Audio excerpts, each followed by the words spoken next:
버리지 못한 것을 주의하라 라는 제목으로 하나님 말씀 전가합니다. 우리의 최대의 관심사는 믿음으로 살아가는 것입니다. 모든 상황에서 어떤 일들을 만나든지 그때 우리는 믿음으로 살아가는 거예요. 어떻게든 믿음으로 살아가려고 애를 쓰고 또 노력하고, 그런데 그렇게 애를 쓰는데도 불구하고 뜻하지 않게 또 넘어질 때가 있습니다. 물론 우리가 살아가면서 넘어지지 않으면 좋겠지만, 때로는 넘어짐을 통해서 자기 자신을 돌아보기도 하고 또 일어서는 그런 계기가 되기 때문에 그 또한 믿음이 성장하는 그런 기회가 또 되기도 합니다. 그래서 이런 점에서는 넘어짐이 꼭 나쁜 것만은 아니다 라고 볼 수 있는데요. 근데 문제는 한번 넘어졌을 때 일어나기 힘들 만큼 넘어질 때가 있다는 거예요. 그래서 우리가 넘어짐을 항상 주의해야 된다는 거죠. 모든 넘어짐에는 이유가 있습니다. 길을 가다가 넘어지더라도 돌부리에서 걸려서 넘어졌던 것처럼 이유가 있는 것처럼, 우리가 넘어지는 모든 것에는 이유가, 원인이 다 있다는 거예요. 때로는 하나님께서 우리를 시험하시고 우리의 믿음을 더 성장시키기 위해서, 그래서 하나님께서 넘어뜨리시는 경우도 있습니다. 물론 이럴 때 넘어져도 힘들긴 하지만 그래도 이런 넘어짐은 하나님 앞에서 축복이라고 할 수 있죠.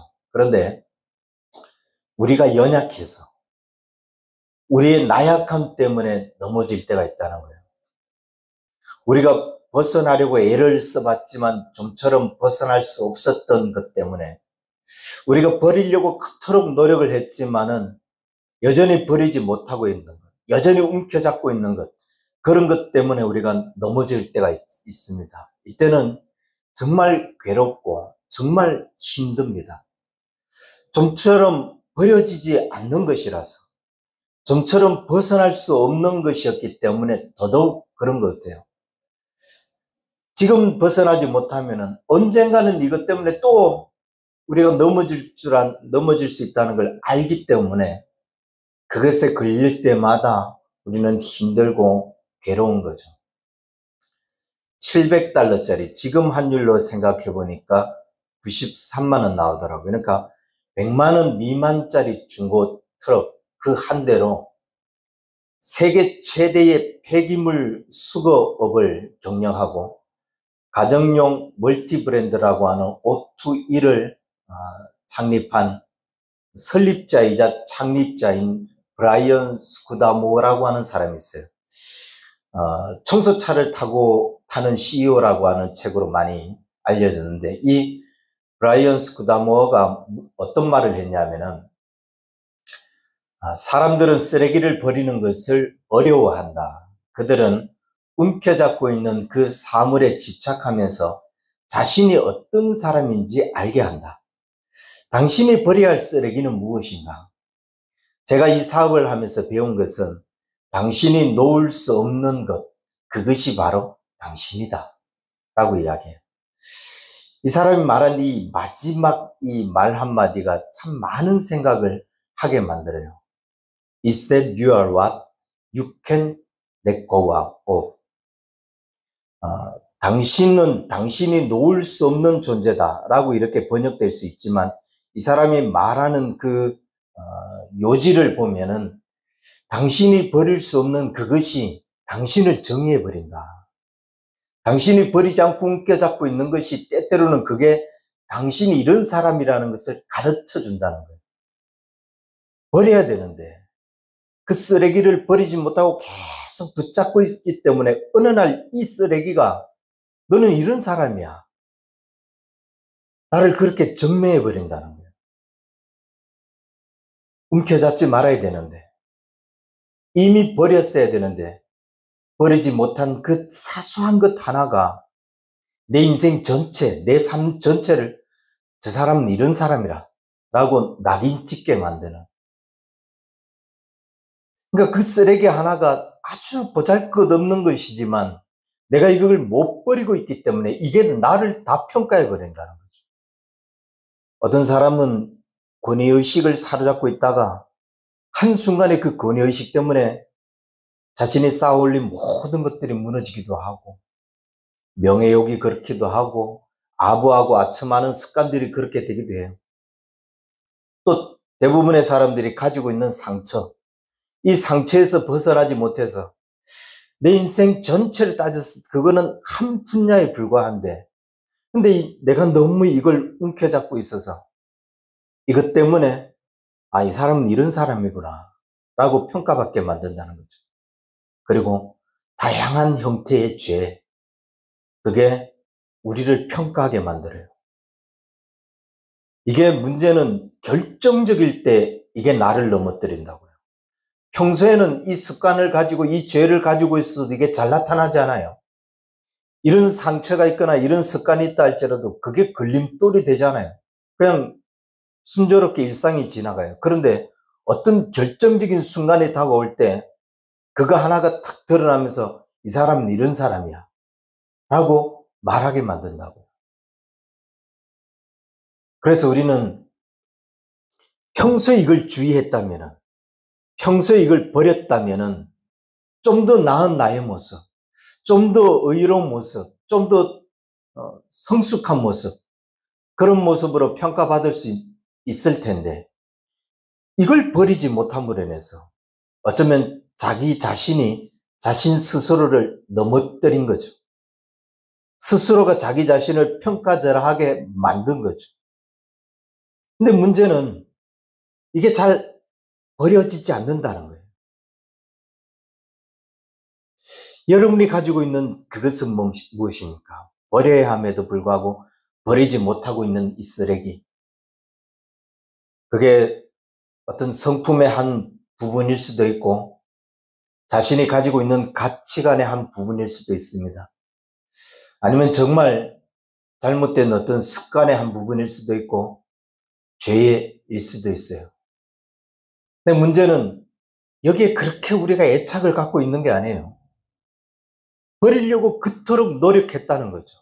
그런데 너무 오랜 습관이어서 그런지 잘 버려지지 않습니다. 어쩌면 미련이 좀 남아있는 사람들도 있겠지만 우리는 이것을 버릴 수 있도록 단호히 이 습관을 끊어버릴 수 있도록 다시 한번 하나님 앞에 무릎을 꿇어야 돼요. 하나님의 도우심을 구해야 된다는 거예요. 지금까지 이게 나에게 습관이 되었다 할지라도 그래서 많은 노력을 했지만 그럼에도 불구하고 실패하고 또 실패했다 할지라도 그러나 주의 전에 선 이 시간 다시금 우리는 그 습관과 그 쓰레기를 버리기 위해서 하나님의 도우심을 구해야 된다는 거죠. 왜? 이게 어느 한순간에 나를 평가해버리기 때문에 이게 어느 한순간에 나를 다 무너뜨리기 때문에 내가 이걸 버려내야 그래야 더 나은 더 성숙한 믿음의 모습으로 나아갈 수 있고 더 나은 자신의 삶으로 성장해 갈 수 있기 때문에 우리는 하나님의 전에 설 때마다 이것을 버리는 그런 기도, 그런 하나님의 도우심을 구해야 된다는 거죠. 오늘 우리가 이 본문에 보면은 사울이나 다윗 때문에 그 두 사람에게 묻혀서 자칫하면은 지나칠 수도 있는 인물이 등장합니다. 아브넬과 아비새라고 하는 사람이에요. 이 두 사람이 하는 역할은 비슷해요. 군사령관과 같은 수행 역할을 하고 있어요. 아브넬은 사울의 군사령관이고 아비새는 다윗의 누이 스루야의 아들이니까 다윗의 조카죠.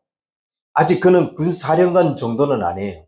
훗날 다윗의 용사 중에 아주 중요한 핵심 인물이 되는 사람인데 그 사람도 지금 다윗을 수행하기 위해서 함께 왔습니다. 이 둘이 하는 역할은 똑같은데 실제 신분에 있어서 직분에 있어서 굉장히 큰 차이가 있습니다. 아브넬은 현 이스라엘의 왕 사울의 군사령관입니다. 사울 왕을 경호하는 사람, 그리고 다윗을 잡기 위해서 그 책임과 왕을 보호하기 위해서 그 의무를 가지고 지금 이 자리에 온 사람. 여기 십광야 하길라산에 내려온 목적이 바로 그거예요. 왕을 보호하고 다윗을 잡기 위해서. 아비새도 비슷합니다. 아직 그는 조직된, 그리고 인준을 받은 그런 군사령관은 아니에요. 단지 6절에 보면은 누가 나와 더불어 진영에 내려가서 사울에게 이르겠느냐? 다윗이 이야기할 때 아비새가 내가 함께 가겠습니다 라고 해서 자발적으로 내가 다윗을 수호하겠다, 내가 다윗을 지키겠다라고 자원한 사람이에요. 그런데 이 두 사람의 이 의무를 감당하는 능력, 수행 능력을 볼까요? 아브넬은 사울을 지키는 데 있어서 실패했습니다. 반면에 아비새는 어떻게 하죠? 명령만 내리십시오. 그럼 내가 사울을 단번에 죽이겠습니다.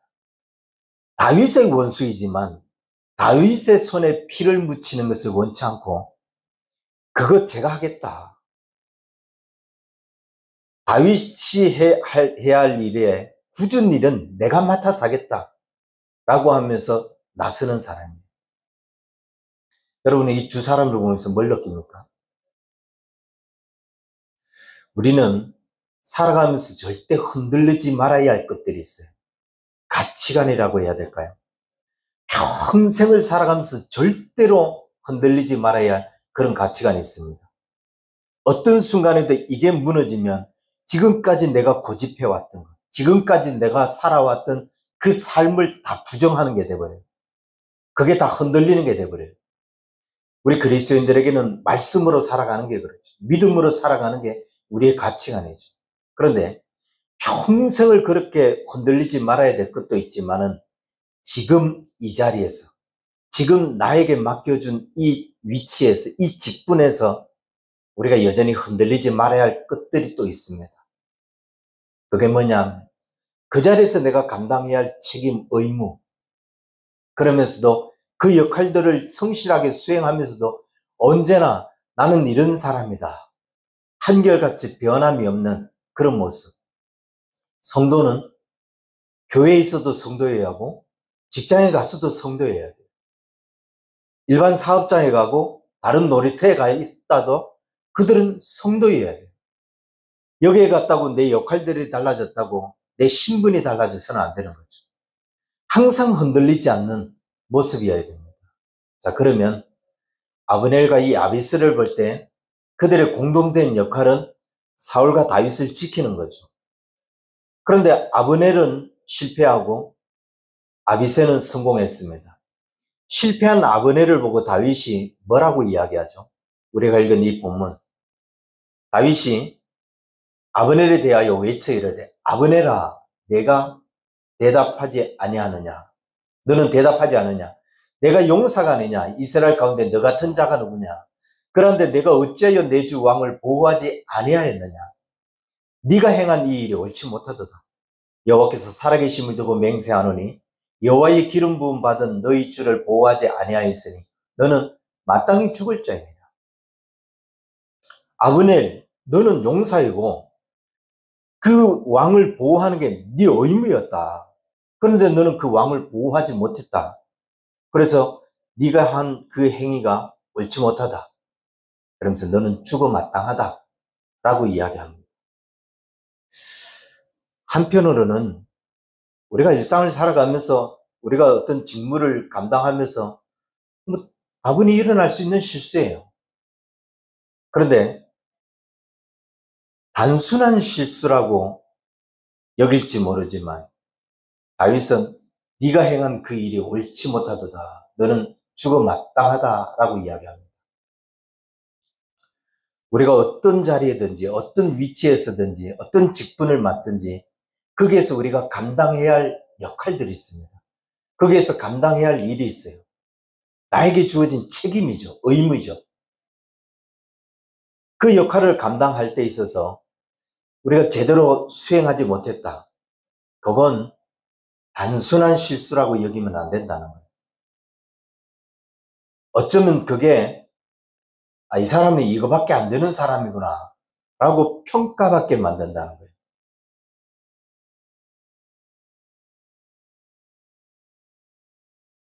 아마 아브넬이 이 사울만 제대로 지키고 있었다면은 그럼 굉장히 훌륭한 장수로 칭송을 받을 수 있었을 겁니다. 그런데 그 왕을 수행하는 이 일을 그가 제대로 감당하지 못했어요. 그래서 네가 한 그 행위가 옳지 못하다. 너는 마땅히 죽을 자다. 그렇게 평가를 받고 있다는 거예요. 우리가 도대체 내가 선 이 자리에서 우리가 기대하는 평가가 있습니다. 기대하는 삶이 있어요. 그런데 사람들이 나를 그렇게 평가해 주지 않아요. 내 머릿속에 그린 그 모습으로 우리를 평가해 주지 않는다고요. 무엇 때문에 내가 그런 평가를 못 받는가?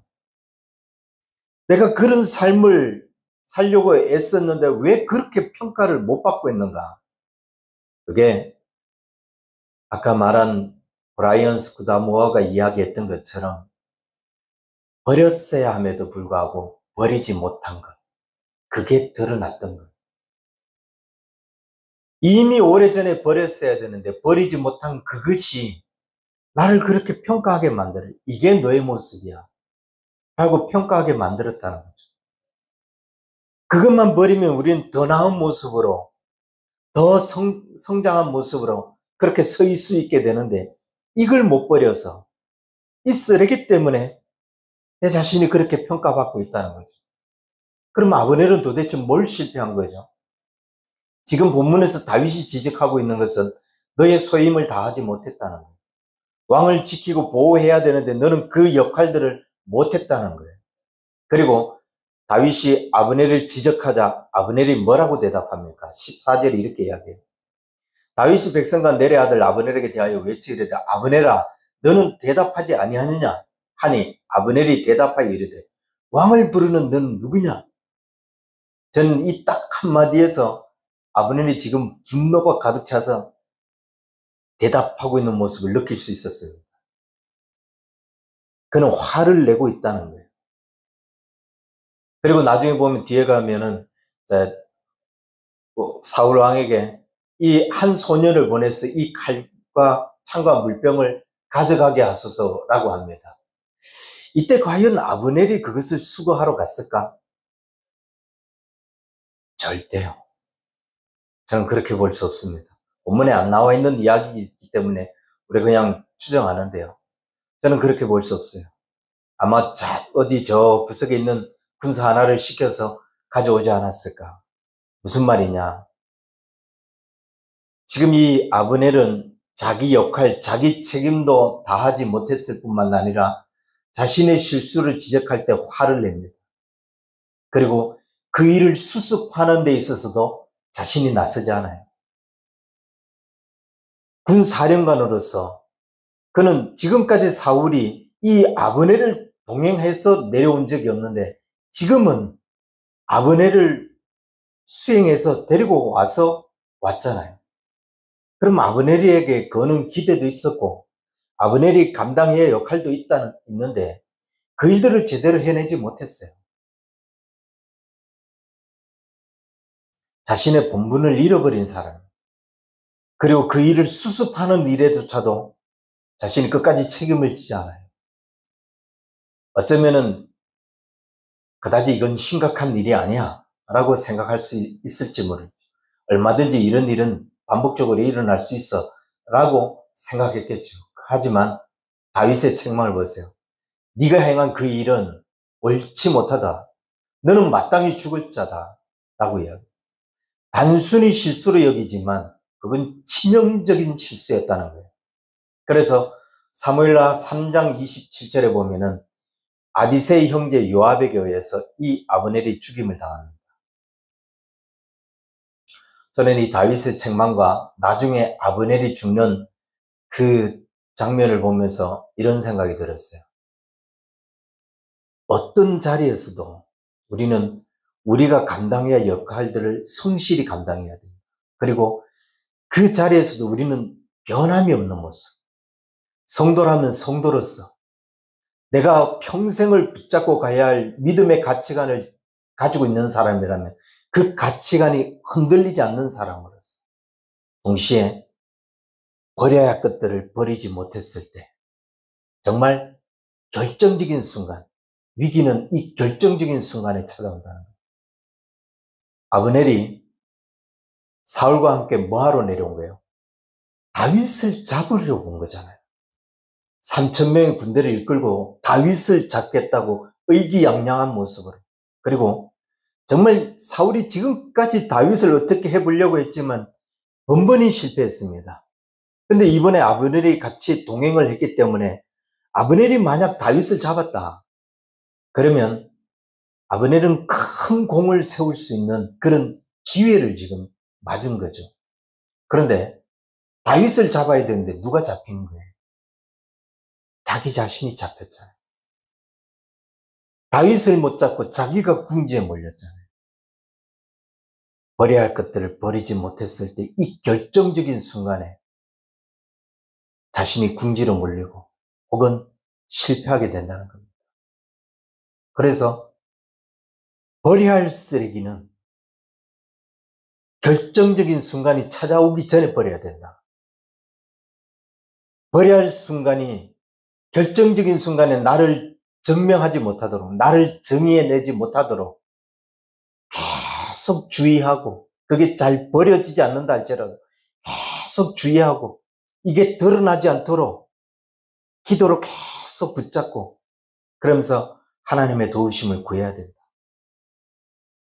넘어지기 전에 하나님께서 도우실 수 있도록. 솔로몬이 성전 봉헌식을 할 때 이런 기도를 드려요. 역대하 6장에 보면은 역대하 6장 26절, 27절 만일 그들이 주께 범죄함으로 말미암아 주의 벌을 받을 때에 이곳을 향하여 빌며 주의 이름을 인정하고 그들의 죄에서 떠나거든 주께서는 하늘에서 들어사 죄를 사하시고 그 마땅히 행할 선한 길을 가르쳐 주옵소서. 36절부터 39절에도 주께 범죄하지 아니하는 사람이 없사오니 그들이 주께 범죄함으로써 주께서 그들에게 진노하사 그들이 사로잡혀 간 땅에서 스스로 깨닫고 주께 간구하기를 우리가 범죄하여 악을 행하였다 하면 온 마음과 온 뜻으로 주께 돌아와서 주의 이름을 위하여 건축한 성전 있는 쪽을 향하여 기도하거든 주는 계신 곳 하늘에서 그들의 기도와 간구를 들으시고 주께 범죄한 주의 백성을 용서하옵소서. 넘어지지 않는 사람 없습니다. 죄를 범하지 않을 수 있는 사람 없어요. 우리는 다 약하기 때문에 넘어지기 마련이고 심지어 버리지 못한 그 쓰레기를 아직도 움켜잡고 있을 수 있습니다. 그러나 이게 결정적인 순간에 우리가 이게 드러나지 않도록 결정적인 순간에 넘어져서 이게 나를 다 증명하는 마치 이게 나의 전체인 것처럼 그렇게 이걸 나를 정의하지 못하도록 하나님의 은혜를 구해야 돼. 하나님께서 은혜 주시기로 작정한 이 성전에서 다시금 주님의 긍휼을 구해야 된다는 거예요. 어쩌면 아쉬움 때문에 움켜잡을 수 있을지 모릅니다. 그러나 그렇다 할지라도 주를 위해서 버릴 수 있는 사람이 되어야 돼요. 너무 깊은 상처여서 이게 잘 버려지지 않아요. 이게 매번 어떤 시점만 도달하면 어떤 비슷한 상황만 맞이하면 계속 이것 때문에 넘어지고 그게 계속 반복되는 그런 상처라 할지라도 그 상처에서 벗어나게 해달라고 그 오랜 습관에서 우리를 구해달라고 그렇게 주님 앞에 기도해야 된다. 두 번 다시 이 실수가 나를 정의하지 못하다. 이것을 버릴 수 있는 그런 은혜를 달라고 기도하는 저와 여러분들 있기를 주의 이름 간절히 축원합니다. 기도하겠습니다. 살아계신 주님, 우리의 모든 허물과 죄악을 사하여 주옵소서. 정말 우리의 몸에 배어있는 이런 상처들을 주께서 치료하여 주시고 오랜 습관을 인해서 여전히 버리지 못하고 있는 이 쓰레기까지도 하나님 버릴 수 있는 은혜를 더하여 주옵소서. 주께서 우리 언약의 성도들에게 긍휼을 베풀어 주셔서 하나님의 전에서 하나님의 은혜를 구하고 하나님의 도우심을 구할 때에 저들의 저 약한 부분이 저들의 인생 전부를 표현하고 대변하지 못하도록 그것이 언제나 결정적인 순간에 나타나지 않도록 하나님께 항상 은혜 가운데 붙들어 주셔서 버릴 수 있는 기회가 주어졌을 때마다 하나님 앞에 버리게 하시고 자신의 힘으로 감당할 수 없을 때 주의 도우심을 구하여서 하나님의 은혜로 살아갈 수 있는 우리 언약의 성도들 다 되게 하여 주옵소서. 이제는 우리 주 예수 그리스도의 은혜와 하나님 아버지의 크신 사랑과 성령님의 인도하심, 주의 도우심을 구하기를 소망하는 우리 언약의 성도들 저들의 모든 삶 위에 이제로부터 영원토록 항상 함께 있을지어다. 아멘.